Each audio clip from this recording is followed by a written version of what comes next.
Hey y'all, it's Cretin Critics, and we're here to talk about Kubo and the Two Strings.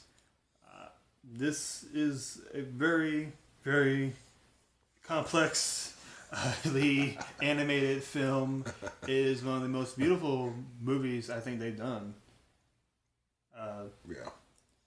And we got shout out to, what's the director's name? Knight something. I don't know, but it was. Travis Knight, aka Chili T. Yeah, you told me he was a rapper. Yes, he was a rapper. Oh my god. But there's really good emotion between the characters. There's really good dialogue and pretty decent jokes. I was expecting some of the jokes to be a bit hammy, but from this. I was so entranced with the story that anything like little mishaps, mishaps in. I'm gonna be honest. There's got a lot of jokes. The Beatle told. Just flat for me. It was like he was being a dad jokes. That's all he was. He was being a dad. Are you funnier than that? Not really. Yes, you are. Not really, but from everything from Coraline to everything this group has done, I thought was solid. But this was like people jump on box trolls, but I thought that was beautiful too. But this was like some of the shots. I mean, they're all beautiful in their own way. It is what they're doing is art. Yeah, definitely. They're doing art, and when you see this, and what was the name of that movie we were joking about? We were watching another preview for another movie. And it's like they were a bunch of animals on an island. See, I know what you're talking about, but God forgive me, I cannot remember the name because of how generic it was. It's so generic. And there's another movie we're joking about that something of the Nine, the North.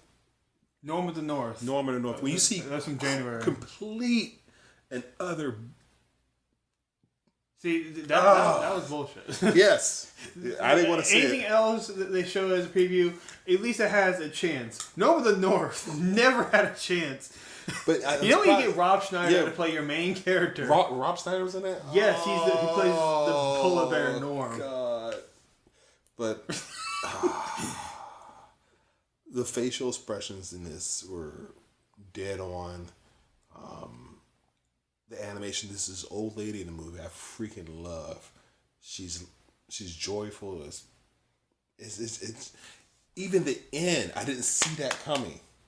You know what she reminded me of just a little bit? Who?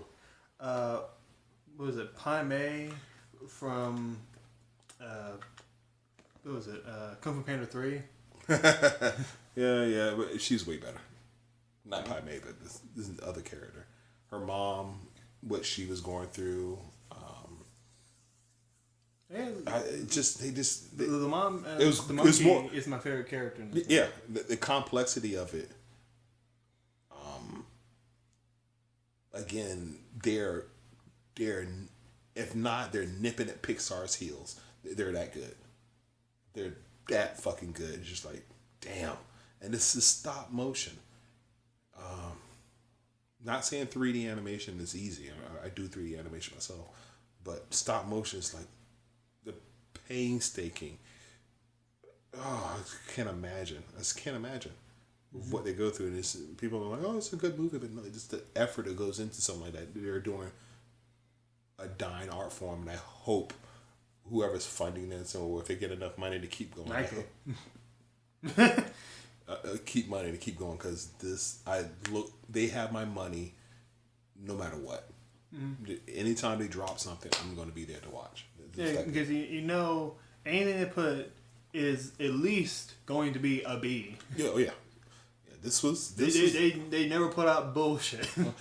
I like this better than Finding Dory. I thought Finding Dory was pretty good. I mean, the emotional things they did in there, but the other movies, like anything like some things DreamWorks have done, is like they can't compare. This is a better outfit. This is a better group of people. Like, there's only like one really good Blue Sky movie. Yeah, it's Peanuts. The Peanuts movie was amazing. But Ice Age. Ice Age, oh my god, they can't even compare. Ice Age movie just came out this year. I think it really underperformed. I don't know. No, the first Ice Age wasn't bad. Yeah, now they just.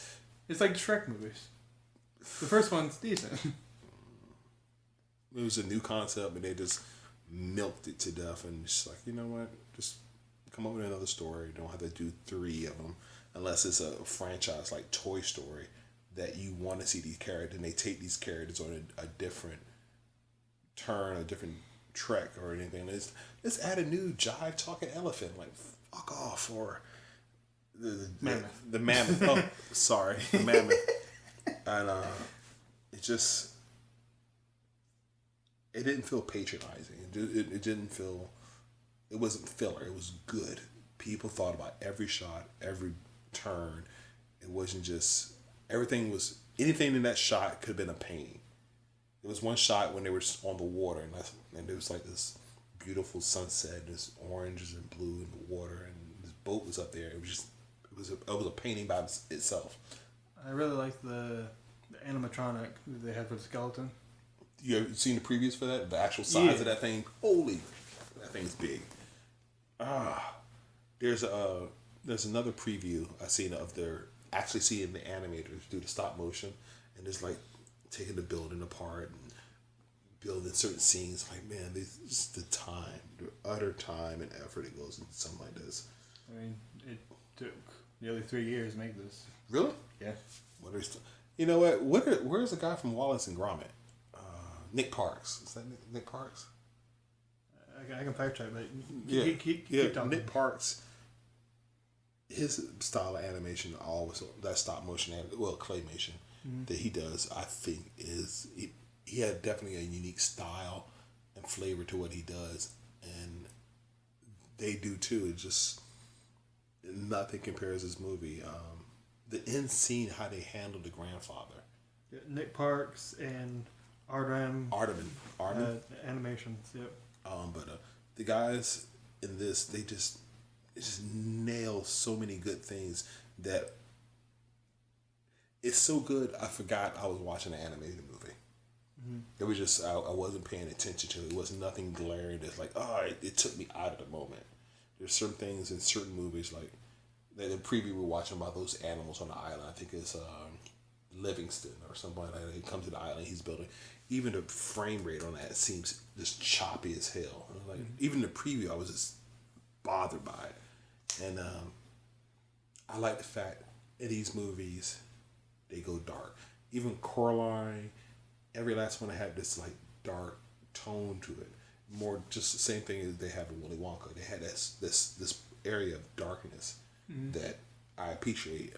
I don't like the too overly happy joy and just a happy ending. This was it feels bubblegum. Yeah, very bubblegum. But I loved the movie. I would definitely go see it. I would go see this. Let's go back to the old days where you scared shit out of your kids. Well, not all the time they did it, but I'm not saying all the time. Yeah, but when they, one lady, the young lady I was talking to, she was like, I didn't like Willy Wonka when I was a kid. I said that's the best part about it. That's the scary part. It's just it was a complete movie. Was that your favorite part? It was one of the favorites because it wasn't just happy-go-lucky. It was more true to life, and that's what I liked about it. It had its dark areas, it had its joy, it had its happiness, and some of the movies they do now, they think about being silly and joyful all the time, even in the face of adversity. It's still comic relief. He lost mom, dad, all over. It's just then to fight your grandfather. Yeah, I was scared to see like what his motive and how he would talk. Grandfather? Yeah, I was afraid that he was gonna come off as like flat. I was really scared, but he wasn't. Nope. A lot of stuff he was saying actually made some sense. That's the best part about being a villain. He's like they make logical sense. They're not just being a villain just to be maniacal. What they are saying from their point of view, just like Star Wars, from a certain point of view, they think they're right. They know best. He was like, the cost of having short happiness is pain. It's like if you just live in the human world, that's all you're gonna experience. It's going to torture you. But if you come with me, I can take that away. Bad side is you lack a soul. you lack a person. Well, empathy for other people. Exactly. But and how they handled him at the end, I thought that was just like it wasn't a cop out. It was just, I wish in real life we could do more things like that to take somebody who is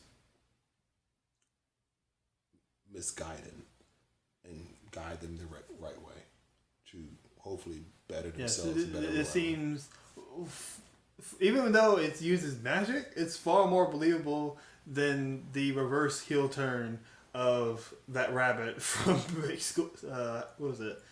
Life of Pets. Secret Life of Pets. Yeah. Yeah, I mean, but that's Kevin Hart. That was him just being him.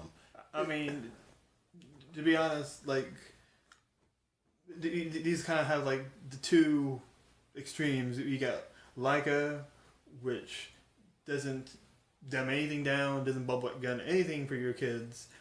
On the other hand, you have something like that we saw in the preview, and Secret Life of Pets is in the middle. The biggest turd I'm thinking right now of 3D animated that is like just dumbing it down is the Chipmunk. Anything, I can't. If you're gonna do a money grab, make it good.